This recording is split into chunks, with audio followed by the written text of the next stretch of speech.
الصلاة والسلام على رسول الله وعلى آله وصحبه أجمعين وبعد السلام عليكم ورحمة الله وبركاته داوتو تخينيا سجنتا يا عيدا أرانتنا سجنتا قيسماتين ولتدفني جرا nama addaa nama ispoortii keessatti gumaacha guddaa qabu uummata keenya bashannansiisuudhaan barsiisuudhaan akkasumatti dargaggoota dirree dawaadhaa arada garaagaraa qabuudhaan nama hedduu kan oomishe dargaggoo nama ispoortiidha nama aartii kan ta'e obboleessa keenya Abdul Fattah Abdii or maqaan isaa immoo maqaan inni ittiin beekamu kan dirree dawaa keessatti ittiin beekamu Abdii Wushuu bagana gaanidha.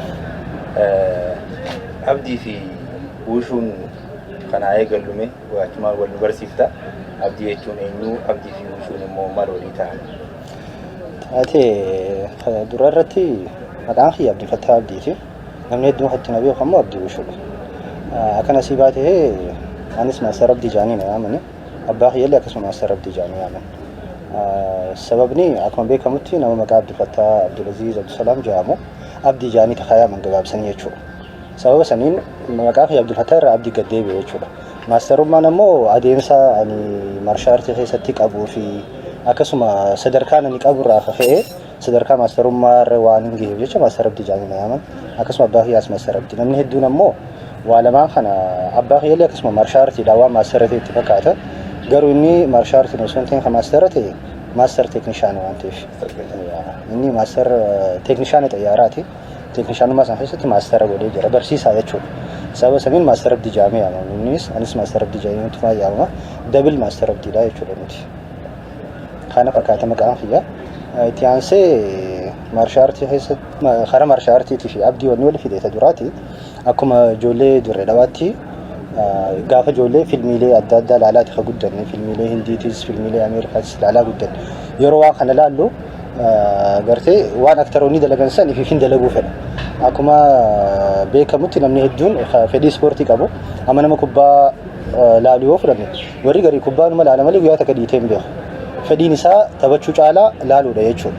Namni garii immoo waan laaluu san laaluu qofa osoo hin ta'in piraaktikaalii gabbu'ee hojjechuu fedha. Ani immoo nama san keessaa jechuudha. Warra laalee itti gammadu osoo hin ta'in warra hojjetee itti gammadu. Sababa saniin karaa marshaartii dhufe jechuudha. Marshaartii gartee ijoollummaarraahuu hawwuun ture. Yoomi seenii dalagaa garuu waan tokko na sodaachisuu ture. Wanni na sodaachisu ture marshaartii kana akkuma beeknutti ka chaayinaati asitti illee barsiisan afaan chaayinaatiin barsiisanii ani ammoo afaan chaayinaan beeku jeetti sodaachuu ture. Sanbooda akka tasaa ta'ee namni tokko namni nan beeku ispoortii kana seene sanbooda dhageetiin dhaqee gaafadhe akkamitti afaan chaayinaan ni beektaa fi akkamitti dalaguu dandeessi nambar afaan chaayinaatiin miti hadalee afaan makeenyaan daleeyinaan onjii afaan biitiitti fayyadamtu yeroo san sanbooda dhageetiin laalee afaanuma nuti beeynu haasawa jarri. Guyyaa lammadaa dhufeetiin seenee jechuudha. Ati silaachuu sana asuma seenee? Ani afaan chaayinaan beeku jeetiin osumaan hin dhaqin sodaadhe osoon fedhii qabu jechuudha. Gaafa isa wal barree yeroo san jechuun anaa kutaa 4 baratu jechuudha. Yeroo san umrii kudha takka akkasii waggaas yeroo san irraa eegalee hanga ammaa marshaartii waliin jira jechuudha. Gabaabatti toora amma 20 marshaartii keessa jira jechuudha. Amma amma 30 takka jechuudha. Barsiisuu fi baratuu keessattis yaa barachuudhaan toora amma 7 kan na fudhate bilaak beeltii fudhachuun maaliif jennaan yeroo marshaartiin durii fi kaammalleen xiqqoo garaagara qaba. Dur ulfaataadha beeltii harkachuullee hedduu ulfaatuudha chaalenjii guddaa qabdi. Sababa sanitti amma 7 na fudhate. Kan hoggaa jennu ispoortiilee addunyaa irra jiran kana keessaa ispoortiin ulfaataan marshaal aartiidha. Akkasuma marshaal aartiilee jiran kana keessaa ulfaataanis Wushuudha. Hedduu ulfaataadha hedduu chaalenjii qaba abdiis kutachiisa. Yeroo garii osuma dalee iddullee abdii kutachuutu dhufe. Anillee yeroo hedduun abdii kutadhe waan kana keessatti ni jira miti amma yeroo nan baradhu sanitti namni hedduminaan baratu hin jiru. Amma ganda keenya keessa anumaa barate. Anaaf saayiba hiyya tokko turre inni na biraa dhiise. Ana immoo ittiin fufee jechuudha. Jidduutti hoggaa mana barnoota irraa baatee ganda ta'e saayiboota keetii wajjin akkuma beekamutti hoggaa saayiboota kee harkattee kaatee deemuun feetu haasawni isaanii taphni isaanii sitti tola ta'a. San hunda dhiistee deemuun uffatanaa takka. Egaa dhiistee deemte immoo tireeningii natti fudhattu sangasuma takka ulfaata. Hoggaa garii maaliin hin jaanu maalii wanni fitinaa kana keessa na naqe. Hawwummaatti yana raajjeessa jira moo abbaa yana raajjeessa jira. Kan irraa filachuu deemu. Osoo dalaguu baadhee hojjeetiin abdii kutan. Deebiitiin ammaas waan kana eegaan itti seenuu bikkaan gahuun qaba. Waan jehuun kan asiin gahe jechuudha. Kana keessa bu'aa bahii hedduutu jira. Obsa guddaa barbaachisa jechuudha. Bu'aa bahii sanitti haa dabarru. Ispoortiin gaafa ati dura eegalchiiftus tahee dirree dawaa keessatti gama maastarummaa abbaa dhuftee dargaggoota waliin qabdee hojii kanatti seentu. Mee bu'aa bahiin bakka san ture eega keessa seente nin beeka ispoortii koomishin ammaan tana namni hedduun itti walbishaa jiru kana namni keenya harkachuun akkaataan itti uffata ture achi keessatti namoota neetworka biraa akka itti fayyadaman godhama ture. So ati akkamitti harkachuu dandeessee bu'aa bahii san chaalenjii san akkamitti dabruu dandeesse takka chaalenjuma kana wajjin wal qabate ispoortummaanuu mataan isii chaalenjii biraati. So chaalenjii kana akkamitti mee maaltu si qunname akkamitti dabruu dandeessee muuxannoo keessa dargaggoota akka godhamu.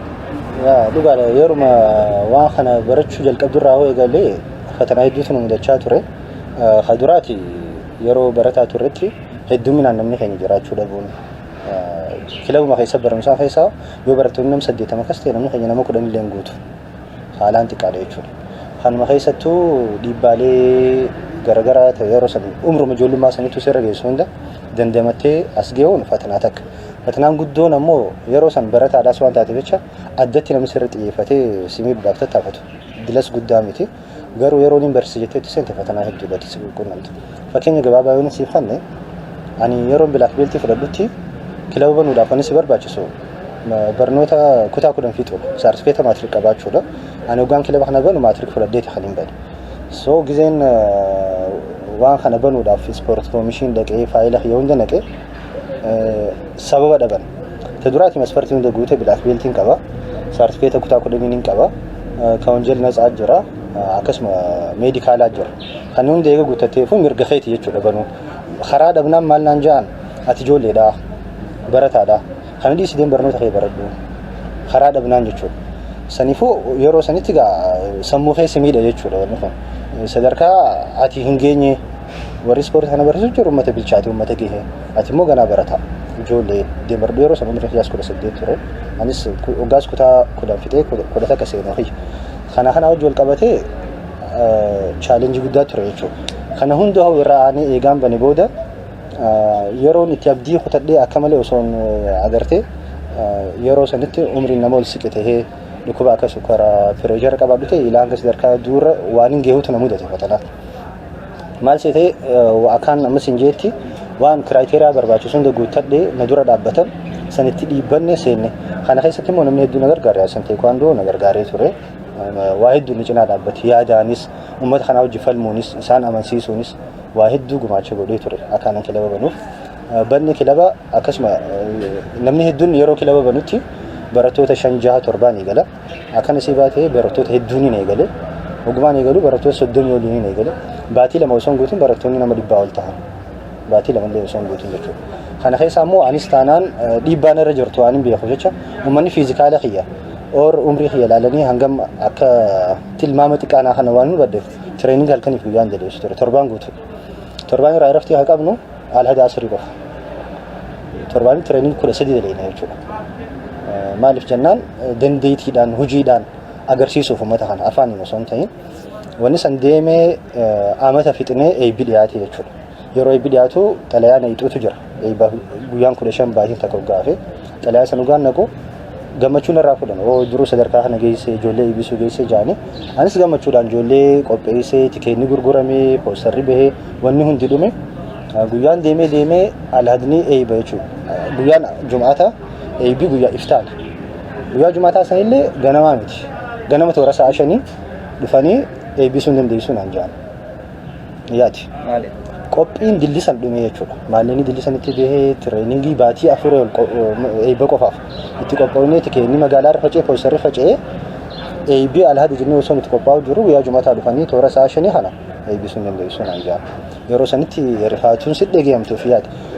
Wanni adda godhu marraqaa eebba san nama hedduutu eegu ture. Maaliif jennaan wuushuudhaan namni keenya kaduraati kilaba banuun keessattis eebbisuu keessattis namni akka malee eeguu ture jechuudha qophii san. Waggaa wanni kun dhufe hedduu rifadhu jechuun nin booyamoo akkaan ta'uu wallaale. Dachi sanirraan osoo kophaa kiyya yaamanii natti himanillee homaatii miti. Ijoollee irratti na himan. Sammuun ijoollee hangam miidhamti, sammuu kiyyallee hangam miidhamti. Ilaa sadarkaa sanii dhiibbaa nurra godhaa turan jechuudha. San booda akka tasaa ta'ee yeroo sanitti geggeessitoonni biiroo dargaggoo fi ispoortii ijoollee teenya tura waan ta'eef jecha isaanii ijoollee dhiyaannee rakkoo jirus itti himnee sababa sanii jechuudha. itti gaafatama guddaa fudhannee eebba saniif. Eebba kanarratti wanni tokko uumame yoo namni lama wal lole hanga saartifikeetiin aan kan sun hundi nu feel godhutti. Ilaa sadarkaa sanii agriimentii goone akkasii bifni chaalenjii jiru guddaa jechuudha. Karaa jara yeroo san tureetiin isaa ta'u akkasuma adeemsa ispoortii kanaa keessatti ispoortiin dhugaadhaan babal'ate yeroo sanitti dilas waan babal'atee hin jirreef jecha dhiibbaan isarra ture isaan akkasuma takka guddaa ture. Kana ture san qofa osoo hin ta'in akkuma sitti himatti ispoortiileen matummaan isaatu hedduu ulfaataadha. Akkasuma dargaggoonni keenyaas agartee gizee umrii amma ijoollee xiqqoo qabuun hin ulfaatu ta'a. Garuu ijoolleen yeroo umriin isaanii 15-16 akkas ta'e ulfaataadha to'achuun. Kana hundaa'u irra daleedee tiraaka keessa neexee deemuun fatanaa guddoodha. Waan addii nama kutachiisu garuu waan san hojjettee ijoollee sanis tiraaka keessa neexee sadarkaa isaan irra ga'an dhugaa agarte dadhabbiin ta'eetii fi bu'aa bahiin ta'e san gammachuu deebite jechuudha. Kanuma wajjin wal qabsiifne Master kanuma wajjin wal qabsiifne akka anis beekutti jechuudha. Nama yeroo jalqabaatiif kuusuu kana nama keenyarraa jechuudha. Namoota keenyarraa onneedhaan ka'ee itti seenee muuxannoolee ammaan tana keessa dabarte kana chaalenjii guddaa kana namaa ture namni si dura jiraachuu namni gaarii si godhu kan si waan jiru kan sirra guddaa waan kana keessatti muuxannoo qabu jiraachuu dhabuun chaalenjii tokko mataa isaati. So ati nama jalqabaati jechuudha. Akka nama jalqabaatti mee information hanga takkaan qaba. Information isaan keessatti Afrikaa keessaa nama xiqqoo sartifikeeta intarnaashinaali qaban buusuudhaan jechuudha. Diploomaa qaban keessaa akkasumatti sadarkaalee guddaan sadadaanii kan dhumaa kan jaamu warra gahame keessatti lakkaawama. Waggaa kana geessee sadarkaa kana geessee maaltu si dhagahama? Dhugaadha. Wanni tokko bikkaan hin ga'e jettee yoo yaaddu qofa sun ta'e yoo irra daleede ni geessa. Wanni irra ga'uun hin dandeenye hin jiru. Nuti yeroo hedduu maarshaartii kana agartee chaayinootumaaf kan hin dhiisne yookiin kooriyaa yookiin jaapaaniif. Garaagarummaan nuti qabnu takka garaagarummaan nuti isaan qabnu. Isaan guyyaatti tireeningii isaa 8 ol dalagan nuti guyyaa sa'a takkaaf cinaa daleenya yoo guddate jechuudha. Sa'a lamallee yoo dalagu hin jiru. Kana garaagarummaa keenya malee nuti yoo akkasitti yeroo kan hin fidaleene isaanii hojuumaa garaagarummaa qabnu uumamni keenya illee tokko rabbii waluma qixanuu jechuudha. Dandeettii sammuutis haqaamaatis waluma qixanuu kanne garaagarummaa ilma namaa karra dadhabee hojjete irra sadarkaa gaarii gaha kan dadhabiin kan hojjetin ammoo duuba hafaa jechuudha. Kan garaagarummaa keenya kana hojii wal qabatee dhugaadha sadarkaa amma Itiyoophiyaan Wushu Federeeshin sadarkaa inni kan nuti jira akka biyyoolessaatti sadarkaa inni kan wushuudhaan sardaan sadarkaa dhumaati jechuudha. Biyya tanaaf Itoophiyaadhaaf sadarkaa saniin qaba. Akkasuma international chinuu association jaamtu jira sadarkaa addunyaatti kan dhaabbate saniin ammoo diploomaan qaba. Diploomaan kun Afrikaa qofaaf miti. Akkasuma Yuuroopitti illee diploomaan sadarkaa dhumaati. Laatiin Ameerikaatti illee sadarkaa dhumaati. Awustiraaliyaatti illee sadarkaa dhumaati. Sadarkaa diploomaati wal warreen qaban Noorz Ameerikaa fi Eeshiyaa keessatti argaman. Sanii alaa ammoo sadarkaa Afrikaattis, Yuurooppis, Laatiin Ameerikaattis diploomaa sadarkaa dhumaati jechuudha. Sadarkaa kanarra gahuudhaaf gartee akkuma isin jetti amata 20 ispoortii ana keessa kan jiru jechuudha. Amata 20 jechuun waan laafaa miti. Osoo yeroo san dandahee dhalee har'a mucaan hojii walqixaatiin qaba jechuudha. Saniifuu sani amma yeroo hedduu waggaa laallu biyya Chaayinaa keessallee akkuma kana maarshaartii quban qabnee jira. Amma Chaayinaa waggaa jenne ijji isaa xixiqqaa hundinuu waanuma beeku qabu. Waan karatee tana namu harka lulluun akkas. Kayinuma dhagee harkeen beeynes guutu. Achi keessa maali hasin joos ni jira. Maaliif jennaan namu waan jechuun dura fedhii uumamaan qabaachuu qabda keessa. Fedhii keessan galmaan geetti. Amma namu nuti warri as anaafeeti walqixa fedhii waan kana qabaachuu dhabuu mala. Ati fedhiin irra caalatti waan biraa ta'uu mala. So fedhii keessan galmaan geechuudhaaf irratti hojjete jechuudha. Ani akkuma isin jetti ijoollummaan fedhiin kiyya kana waan tureef jecha osoo hin murin osoo abdiin fudhatin keessa deemee as gahe. Akkasuma gartee nuti uummanni warri musliimaa fedhiin keenya kadhumaa jechuudha amantii keenya keessatti hajjii dhaqu. Jechuun asirratti wanni nuti hojjechuu feenu waa hunda biratti argachuu dandeenya. Soomanuu dandeessaa salaatu sadaqaa kan jechuun waa hunda garuu hajjii godhuun xiqqasho wayii feetii miti. Akkasuma nuti illee warri maarshaartii dhumni keenya achi dhaquudha. Chaayinaa deemeeti eebbifamnee dhufne jechuudha achi. Akkasumatti muuxannoon qabuun dandeettiidhaan akkasuma siiniyaaritiidhaanis dorgomee hiree sana harkadhee biyya Chaayinaa dhaqee baradhee barnoota maastara godhee dhufe jechuudha. Akkasuma Chaayinaa dhaqee baradhuus waan achi baradhee dhufe san qabadheen teenyuuni biyyattii bira qofa osoo hin ta'in as biraas dabree biyyoota Afrikaa hedduu deemee barsiiseetiin dhufe. Saniifuu dandeettii fi muuxannoo kiyya as qofatti hin hambisne biyyoota Afrikaa hedduun deeme Taanzaaniyaa, Rwaandaa, Malaawii, Saawuz Afrikaa biyyoota kana hunda irra deemtee amma barsiiseetiin dhufe. Akkasuma anillee ogaan achi dhaqee barachuu qofaa miti. Barsiisuu qofaa miti anis baradheetiin dhufe. Maal seete nuti warri biyya tanaa wanni nuti baranne modern wishuudha. Biyyoonni Afrikaa kun irra guddaan traditional shaawliin wanni isaan baratan. Saniifuu ani ogaan Chaayinaa deemu Chaayinittis akka tasaa wanni nan baradhe modern wishuudha. Biyyoota Afrikaa kanarraa warri dhufan irra guddaan traditional shaawliin warri baratanii ka dhufan hogaachi dhufan agartee yeroo gabaabduutti dafanii addaabtuun goone waan kana. Nuti asittuu waan kana waan baranneef achitti performansiin keenya gaarii ture. Saniifuu isuma biyya sanii hin galiin warri barsiisonni biyyoota Afrikaa ka barachuuf achi dhufan achumatti waadana naqan akkam biyya isaanii dhaqee isaan barsiisu jechuudha. Sababa saniin ogaan gad deebi'ee bikka takkatti biyyoota 7-8 invite na godhe isaan keessaa filadheetiin kamtu irra wayyaadhaa kam irra uummata isaaniitii hojii gaarii walii galaa uummata kamii hojii irra wal fakkaatna amantiinis aadaanis amma biyyoota Afrikaa kana ta'e warra wal fakkaannu jira jechuun fuulaan ta'uu baatus aadaadhaan amantiidhaan warra wal fakkaannu jira akkasuma warra nuun faallaatii jira. Saniifuu warra wal fakkaatu warra nu fakkaatu keessa laaleetiin dhaqe jechuudha. Ogaan dhaqu ammoo dhaqu qofa osoo hin ta'inanis biyya tana traditional shaawliin hin jiru hedduminaan jechuudha. Ani ogaan achi dhaqu yeroo isaa takka nin barsiisa isaa takka ammoo nin baradhaa jechuudha. Ani immoo ispoortii kanaan wushuu qofaan osoo hin ta'in jiidoonis biraawun beeltiin qaba. Akkasuma traditional shaawliinis advance certificate qaba. Kickboxiinis aerobikiinis ati ispoortii addunyaa kana gubbaa jiru irra guddaa tuttuqeetumaan jira jechuudha. Teekwaandoo illee qabiti. Teekwaandoo keessa futee eebbifamuu baadhus yeroo hanga tokkoof wushuu dhiiseetiin hifadhee teekwaandoo seenee hanga tokko dalagee wushuu deebi'e. Saniifuu aartiilee jiru irra guddaa tuttuqeetumaan jira. Abduu sun nama miilaa arriitii jechuun ni dandeenya ispoortii keessatti. Manguddoon. Wanni mee garaagarummaa xiqqoo biyyoota ammarii koo kan hafte kana irratti yaaduuf nuti waa lama waliin naasuu hiika.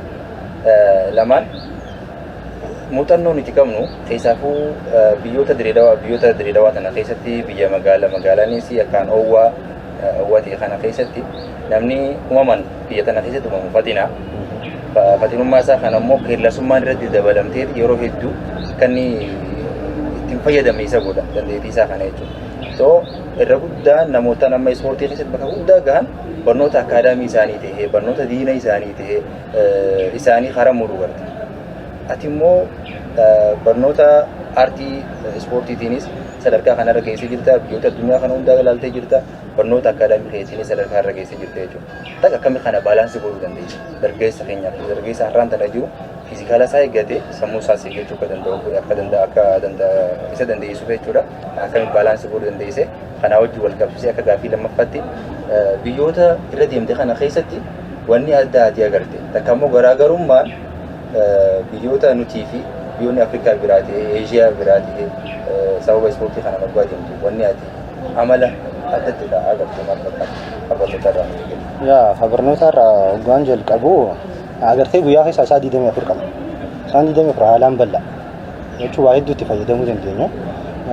Agartee namni hoggaa garii woomata kana xiyyeeffateeti kana malee hin danda'u jee sammuu isaatti yoo akkasii sammuu isaatti hin danda'u jechuun waan tokkichaa san malee ani akka tasaa tahee agartee akkuma jaamutti karra fardii mirgaan qabattee kaan bitaan qabattee deemtaa miti.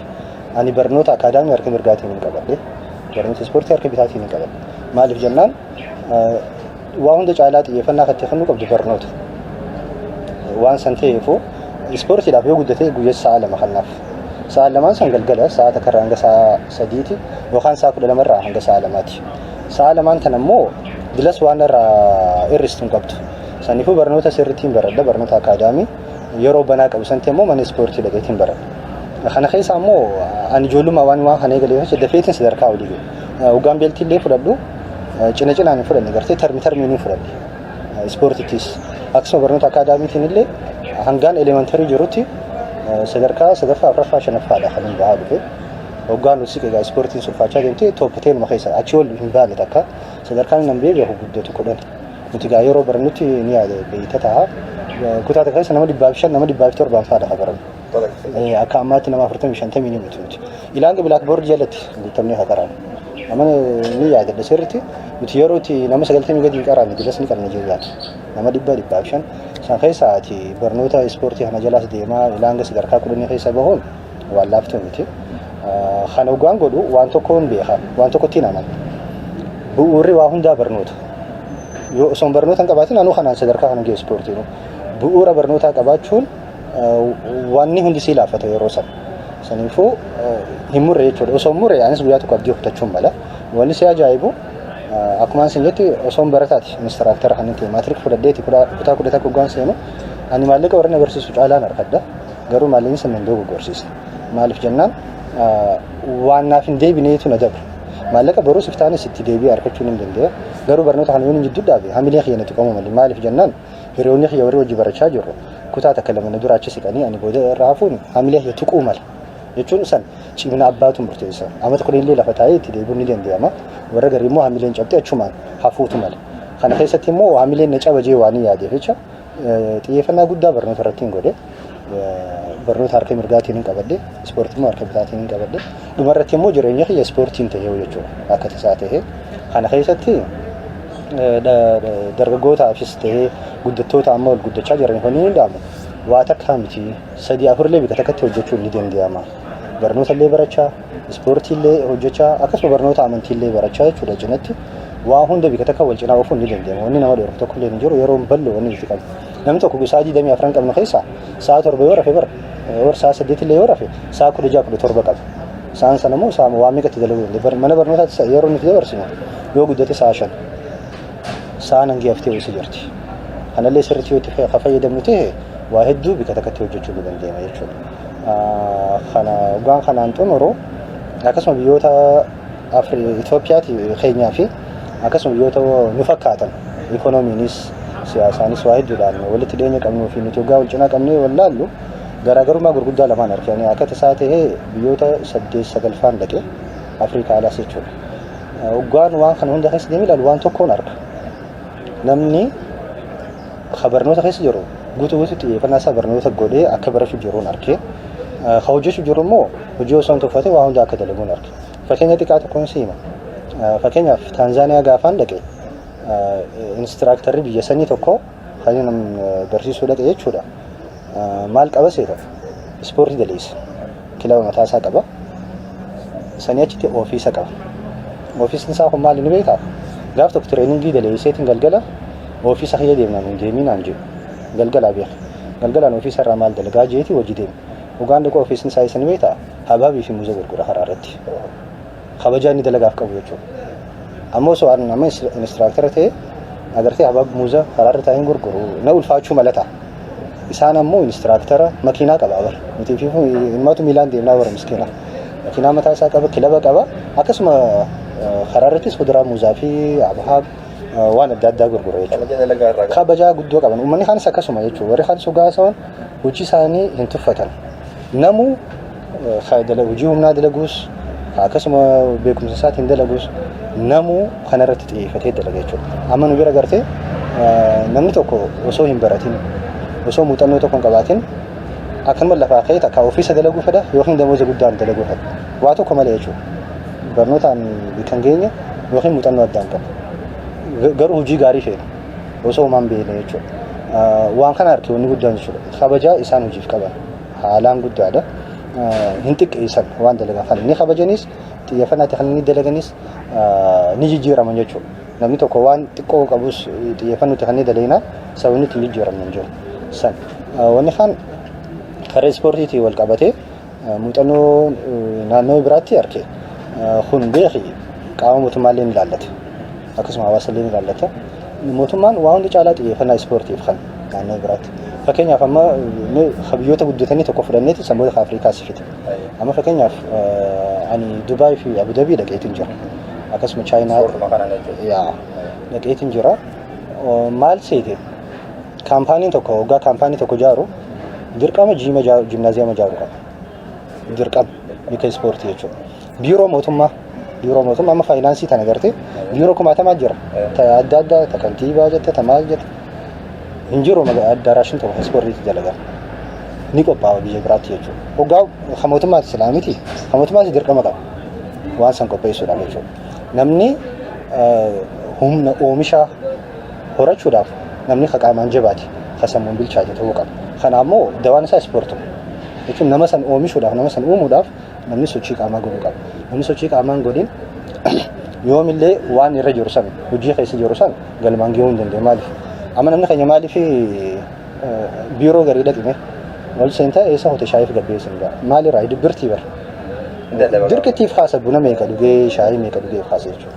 Daqiiqaa bunaa fi kana gubusan osoo daqiiqaa 15 san exersaayisii godhe waan san hundeessan barbaachisu jechuudha. Lamada akkasuma diinagdee biyya irratti illee dhiibbaa qaba ispoortiidhaaf bika kan jedhamu maaliif jennaan yeroo ammaa dhukkubni guddaan addunyaa balleessaa jiru pireeshara, sukkara, dhukkuba onnee kanneen hundinuu koolisteroola kanneen hundi ka'umsi isaanii maal ni beekaa sochii qaamaa godhuu dhabuudha.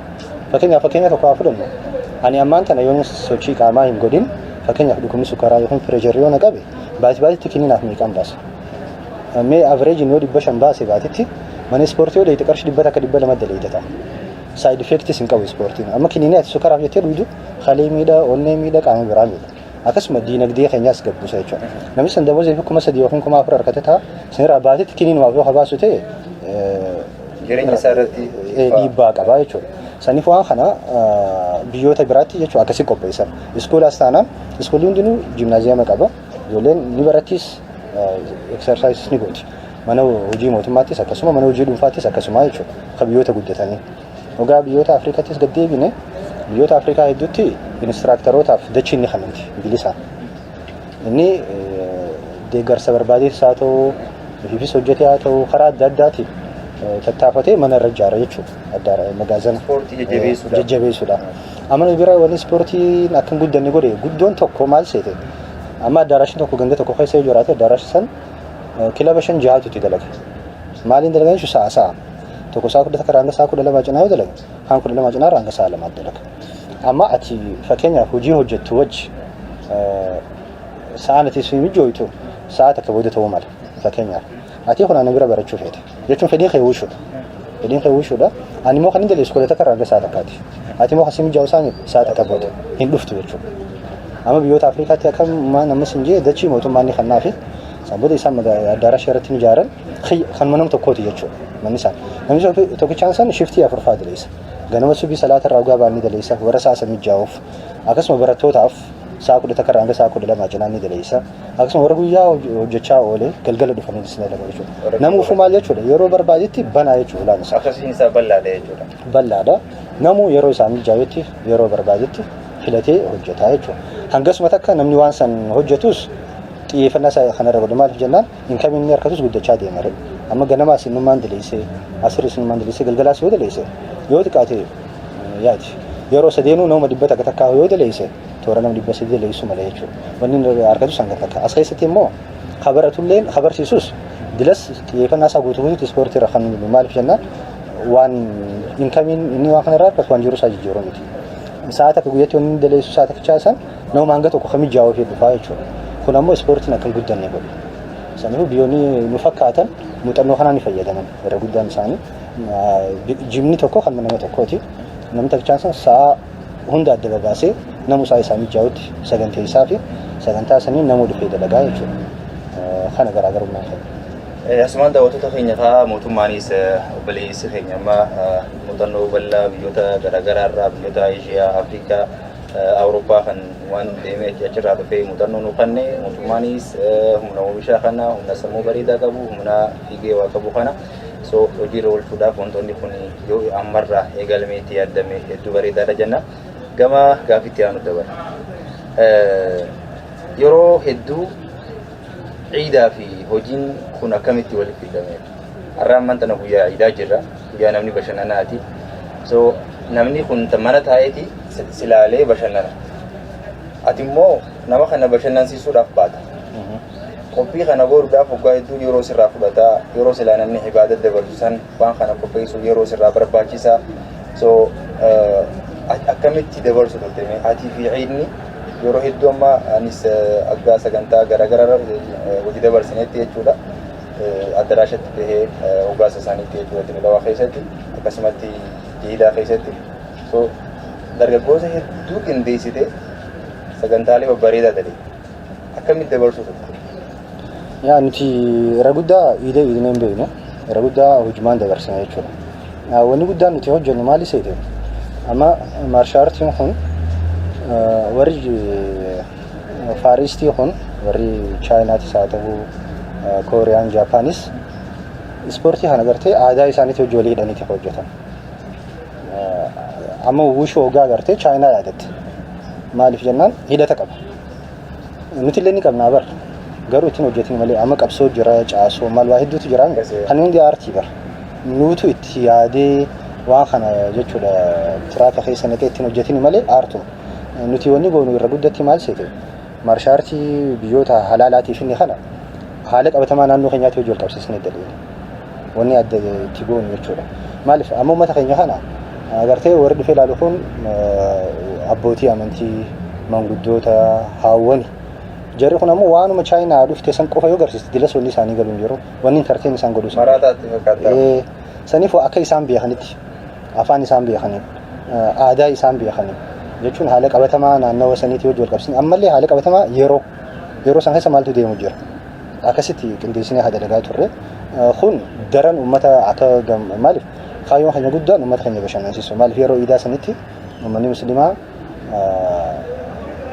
guyyaa san jechuudha waan baatii guutuu dalagachaa dhufe gartee guyyaa karaa biraa akka dhaqee hin balleessine barbaanna guddoon jechuudha saniif ammoo amma dargaggoonni keenya akkuma beekamutti hagarii guyyaa soommanni kutee guyyaa san fiiga darsaa facaase warra akkasii fiigu sanillee yoo waan isa gammachiisu harkatti ni dhufaa bara namni maaliif bashannanuu fedha bashannanni kun gosa tokkoo miti gosa kumaatamaatu jira saniifuu karaa amantii irraan baanitti jechuudha maaliif waan dalagate kanallee guyyaa tokkotti akka hin balleessine lammada manguddoolee keenya abbootii amantii keenya agartee warra yeroo hedduu waa hundaa seriously ilaalaa hojii irratti xiyyeeffatanii sammuu isaanii biizii godhanii amantii barsiisutti barnoota biraa barsiisan irratti biizii teessan guyyaa tokkicha isaan kofalchiisuu qabna waan jiruuf maaltu isaan kofalchiisaa maaltu isaan gammachiisaa maali wanni isaan beekan katti kofluu danda'a waan kana hunda qoranneeti waan san fakkaatu jechuun qophii gahaa goonee akkasuma amantiillee akka hin xuunetti maaliif waan kana dhugaa dileenu yoo xiqqaate guyyaa 15 ol dadeema soomana 10 duraa fixnaan nuti qophiiseedha san booda maaliif waan dileenu kana keessatti bahuun qabnu masmarra waan amantiis aadaa keenyaas haala qabatamaa naannoo keenyaas waan cabsu dalaguun waan hin qabneef jecha sirriitti itti qophoofne sirriitti itti yaadneeti hawaan san garsiisnu yeroo guddaa kaninaaf sanirraa ammoo nuti hoflii abbootii keenyaa hawaan keenyaa san nuuf gammachuu guddaa kafaltiin keenya san jechuudha maaliif dadhabbiin keenya ijoolleen akkasii dhukkeen gaggalachuun san hundinuu warra keenya san bashannansiisuudha waan ta'eef jecha na fakkaata wanti ta'ee jira wanni san success ta'ee jira jechuun wanni nuti hawwine wanni nuti yaadne galmaan geenyee jira amma yeroo boodaa kana ga'a anis irra guddaa biyya keessan turre na fakkaata maadaraanis jechuun qophiin akkasii san lallaafattee jirti na fakkaata garuu keessaaf amma sadeenii fi kana dura yoo xiqqaatti toora amata 10 waan kana osoo jidduun bahin jechuudha yoo xiqqaatti bara 2000 irraa eegalee jechuudha miilineemii yeroo jaanisan irraa eegalee hanga dhuma amma 3 fi akkanatti osoo jidduun bahin idaarafaatii soommanas dalagaa turre kana fakkaata. Daawwattoota keenya sagantaa keenya akkuma itti fufetti jira mee masaraafi hanga ammaa keessatti jechuudha iidaa fi mudannoon wanni adda kan si qunnamee biyyoota keessatti akkasumatti ispoortii kana keessatti mudannoon ati si mudate maal fakkaata? Yaa iidaa wajji mudannooleen yeroo hedduu an nama mudatu maaliif jennaan nama jirjiru miti gizee hedduu nama jirjiru waa mudata ani mudannoo xixiqqaashumaan qaba iida mudannoo nama mudate hin irraanfanne gaafa ijoollee jechuudha umrii hanyalleen 10 guutu raasuteel kana agartee dheexee faantaa yookiin shaayii duudee jubaajubee fi sharxexee taphachuu turte san nuti nama sadii taanee ni deemna jennee kana jechuudha mee qabnu sadeenu qarshii lama qabna qarshii lama guddaa beeka san booda amma taaksii nu sadeen qarshii lamatti horre jechuudha amma taaksiin ganda keenya irraa nu fidee gizee raasteel nu fidu saayinuu yeellaanu akkuma seenee kanneef qarshii lama ani sogaan gabbee qarshii lama kanneef gaafas jechuu faantaan dukaanatti qarshii sumuun immoo akkas raasteelitti immoo qarshii sadii nuti duraawwanni yaadne qarshii lama lamee keenya qarshii lama taaksitti horra qarshii jahan nu hafte jechuudha qarshii afran nu hafte shaayitti dhuunee taphannee gallaan hoggaasi buunaa amma saayinuu akkuma seenetti kanneef jechuu qarshii lamaan anammoo hoggaa buunee kanneef san namticha tokko ganda keenya xiqqasho maraataadha hute anis kanneef waliin jenne amma meeqaan nuuf qarshii lamaan yoo seenne sumaa nuuf hin bittu amma maraataan kun dhufa miti maal taatan hin jenne maallaqa hayyaa tokko nurraa fuudhee hutee jenneen hoota anaa isinii kan hin jenne nu fuudhee nu hundee ganda nuti hin beekne keessa nu geesseeti gibbi takka seenee as dura neegaa jee inni achumaa nafi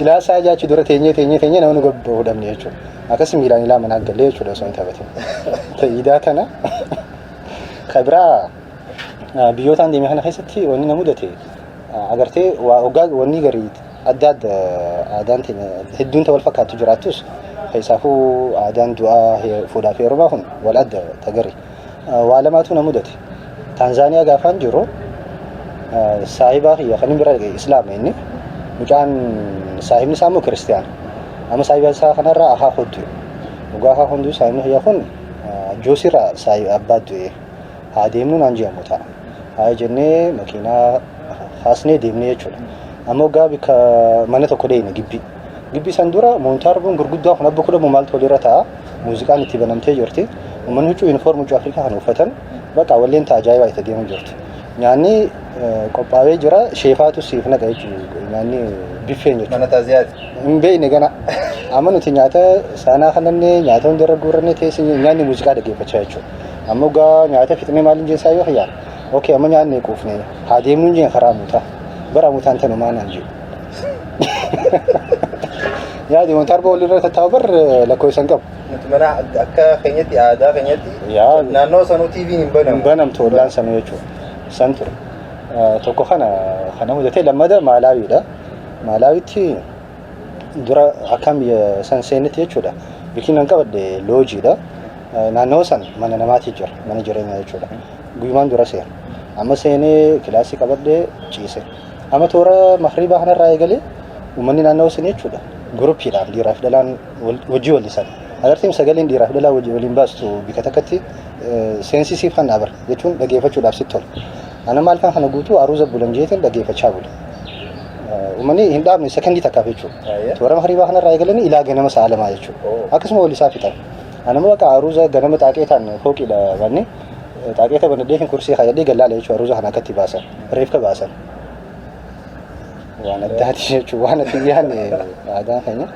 kabiraa immoo maalaama sanatti guyyaan jumaata ture masgiida dhaqeetiin reesturaantii islaamaa seenee bakka nyaata islaamaa nyaata bareedaa nyaadhe jee ol seenee meenuu naa fidan waggaa kana meenuu kanarratti nasmaa with chicken jedha nasmaa with chicken anama nasmaa waggaa jaan bakka nyaata addaatii maquma laalee jechuudha fiigaa chikinaa ni beeyna jeetiin afaan mimmeeffadhee taa'ee gadde shuuroo abba lamaaf lukkuu naa fidee dhufe illaan nasmaan shuuroo lama afaan isaaniitti ani ammoo achitti biyyoota Afrikaatti shuuroon maazar of Afrikaa jaanii akkasi maqaan isee Keeniyaa tana gaddabarraan guututti shuuroodha wanni ati nyaatu waa hundaa hojii fuulii hojii shuuroo nyaatta suugoo hojii shuuroo nyaatta lukkuu hojii shuuroo nyaatta kalluunaa hojii shuuroo nyaatta akkasi mudannumaa kanaati marshaartii hojii wal qabatee gilas wanni na mudate hin jiru garuu chaayinaa gaafa turre waan tokkotu na mudate illee osoo hin ta'in cimina uummanni san hojiif qabaniin itti arge maal jennaan inistiraaktaroota maasteroota yuunivarsiitii keessaa takka dhalaadha. San isii tana osoo nu daleessu jirtu guyyaa tokko jaarsisii du'e. Jaarsisii kun waggaa du'aa ammaan tana nuti gaddine barattoota isiiti haala tireeningii hunda leenu jenneeti bikkatti daleenu seennee tetteenyaa haasa'u jira. Samooti yaan ol seenteetuma haa eegalaa jette tireeningii. Jaarsisii du'e bara. Hedduu si ulfaata beektaa. Waan kana hojii wal qabate Jaarsirraa du'ee jiru. Gizee hedduu nama sabtii fi haala daawwalan. Mana hiriyaa ta'a. hanga allee sabtii ta'a. Mana keessa ta'a. Mana firjaa ta'a. Kaayanii bikkuma faayamu ta'eeti sabtii fayyada namni boqonnaa qaban guyyaa sana awwaalama jechuudha. Kanaafuu yeroo iriftii qabu barbaadanii boqonnaa isaanii irratti eeggatanii awwaalan namoonni. Sana dhugaa kana agartanii rifatte maaliif nuti namni heeduweeliisiti namni halaalaa kaatibee tokko yoo du'e hirriiba dhabde maaliif wanni jechuun balaan isa buute hamtuudha waan ta'eef jecha hanguma inni dhukkubu takka dhukkubu inni illee nu dhukkuba jarri immoo akkasii miti dhugaa kana ilaaltu illaanuu bilaashitti sadarkaa kana hin geenye jarri jettee tafaaddu wanni addaa nama mudate dilas hin jiru kanatti aansee gaarri guyyaanis iida ta'uu isaatii wajji ani jiruu hiyya keessatti nama hedduutu gumaacha qaba lakkaawwan fixu duratti egaa namni ani galateeffachuu barbaadu ummatiidhaa fi akkootiyya isaan hin bagatee isin ga'een jira akkasuma abbaa kiyyaas ni du'e rabbi rahmataa godhuu fi isallee rahmata kadhannaa fi warri kaan ammoo saayiboota kiyya bakka maaliin siin ja'a anaaf waa hunda isaan saayibota yeroo guddaan waliin guddannee waa hedduudha wajjin dabarsine amma gaa hundi nu biyya adda addaa jiran ka biyya adda addaa jirus achumatti bagattiin isin ga'een jechuun ni barbaada ka biyya keessa jirus maaliif maqaa yoonni dhabeen fixu waan ta'eef jechuudha akkasuma barattoota kiyya durraa eegalee hanga dhumaatti maaliif yoo isaan naaf hin jiraatin ani hin jiru kophaa kiyyamaan fidu waan ta'eef jecha obsaan yeroo dheeraa sana hojii ijoollee dabarsee hundaa'u bakka isaan yeroo warra ala jirus warra biyya keessa jirus bagattiin isin ga'een jira akkasuma karaa aartiitiinis bika hedduu keessaan jiraane karaa aartiitiinis warreen filmiilee maarshaa aartiitis haa ta'u filmiilee biraa waliin taanee hojjennes isaanillee akkasuma bagattiin isin ga'een jechuu ni barbaada. Atillee kaameeraamaanis hundaa'u bagattiin isin gahe warra amata kanaa osoo hin ta'in akkanumatti amata iida 76 warra wajjin dhumaa. Amiin. Maaliif 76 filatte garuu? Inni jiraa miti. San bal'ina oduu kaameeraa boodaan si hanna. Daawwattoota keenya sagantaa keenya nama muuxannoo bal'aa qabu akkasumatti aartiidhaan ala baheetiis aartii biraa keessattis jechuudha fiilima kaarateedha kana gama fiilimaatiinis uummata keenya afaan gumaache shababa dargaggeessa hedduu shababa biratti qabuudhaan suusii garaagaraa irraa akka isaan araada garaagaraa irraa akka isaan hin hirmaanne qaamaadhaan qaama isaanii jabeeffatanii sammuu isaaniitis akkasumatti sammuu jabduu kataatu kan nu godhe ispoortiin beekamaadha namni ispoortii dalagu konfidensii akkamii qaba. Daawwattoota keenya sagantaa teenya Maastar Abdii Wushuu wajjin har'aan tana guyyaa iidaatiin asitti dabarsine kana fakkaatti al-aqlu saliim fi jismi saliim yaada jawwan sagantaa keenya kan xumuru taha. عيد مبارك تقبل الله منا ومنكم صالح الأعمال كل عام وأنتم بخير.